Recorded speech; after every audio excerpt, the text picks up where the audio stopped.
finir cette séquence, deux ou trois questions ayant trait à votre panthéon littéraire.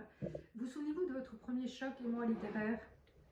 Alors, le premier livre qui m'a choqué, que j'ai vraiment lu, hélas, j'y avais même pas pensé, je viens de le prendre dans ma bibliothèque, c'était Bayard, Chevalier sans peur, sans reproche, et je m'aperçois que c'est le Cavalier Noir. Mais en fait, ça m'étonne pas parce que finalement, bon, c'est une très mauvaise édition, mais il y avait déjà tout l'héroïsme à deux balles de petits Zorro des cités qui était contenu dans tout ça.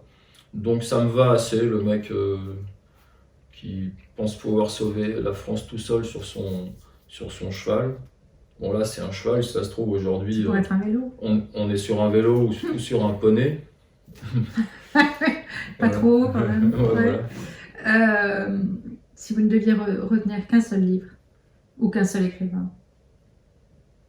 Ah c'est difficile ça. J'espère bien. Bah, ce serait Rabelais, Saint-Simon.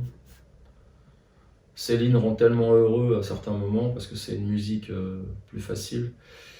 Mais si je devais retenir celui qui a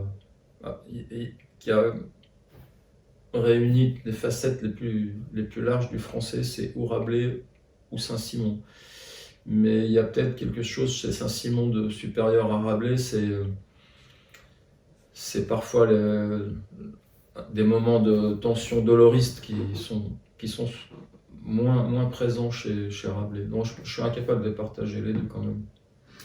Un livre à offrir à quelqu'un qui n'aime pas la littérature ou a priori ou qui lit peu. Ah, un livre. Bah, il y a un livre qui est très très beau et qui est en court chapitres qui sont en prose poétique, qui est un chef-d'œuvre, c'est Connaissance de l'Est de Claudel, qui est un livre sur l'Asie qui fait des portraits du cochon, d'une rivière, d'un arbre, qui un peu préfigure ce que fera Francis Ponge plus tard. C'est des portraits qui peuvent ressembler à des blocs de prose poétique, mais qui sont à chaque fois des textes d'une densité naturelle, c'est-à-dire que ce n'est que purement de la langue, mais elle se métamorphose toujours instantanément en choses, en matière. Il y a une matérialité extraordinaire dans ce livre, et j'ai toujours trouvé que c'était le livre qui permettait, pour les gens qui restent dans la vie, et dans le réel et dans le réalisme pur, de basculer dans les mots complètement sans qu'ils s'en rendent compte en fait. Le livre qui vous tombe des mains. Ah bah Censé être un chef-d'œuvre. Non, censé être Ah, un un chef-d'œuvre ou un chef-d'œuvre très grand qui- livre. Ah bah alors oui, alors il y en a plein là. Belle du Seigneur, ce genre de trucs là. C'est- ça c'est réglé ça. Merci beaucoup.